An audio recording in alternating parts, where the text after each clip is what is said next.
பிரியா மறுபடியும் ஆரம்பிக்காத. இவ்வளவு நாள் உன் கல்யாணம் தள்ளி போய் இப்பதான் எல்லாம் சரியா நடந்துகிட்டு இருக்கு. இப்ப வந்து இல்ல நீ என் மனசுல வேற ஒருத்தர் இருக்கும் போது என்னால எப்படி அண்ணி ஜீவாவை கல்யாணம் பண்ண முடியும்? என்ன பிரியா சொல்ற?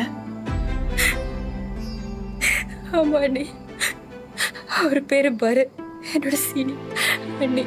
அவரும் என்ன லவ் பண்றாரு எனக்கு இப்பதான் அண்ணி தெரியும். என்ன பிரியா இது?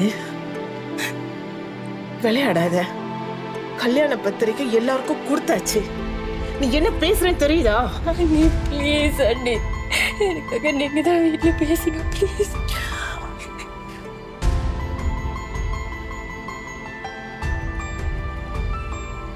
பிரியா, சில நேரத்துல நம்ம வாழ்க்கையில நம்ம நினைக்கிறது எல்லாமே கிடைக்கிறது இல்ல. எது இருக்கோ அதை நினைச்சு சந்தோஷப்படுறதுதான் புத்திசாலித்தனம். என்னால முடியாது அண்ணி. ஐயோ பிரியா, புரிஞ்சுக்கோ. It's too late now. இனிமே யார் எது நினைச்சாலும் ஒண்ணும் செய்ய முடியாது. உன் முடிவை மாத்திக்கோ. இல்ல அண்ணி, என்னால ஜீவாவை கல்யாணம் பண்ணிக்கிட்டது எனக்கு அவர் பிடிச்ச மாதிரி ஏமாத்து வாழ்ந்து முடியாது அண்ணி. அண்ணி நானே இந்த கல்யாணத்தை நிறுத்துறேன்.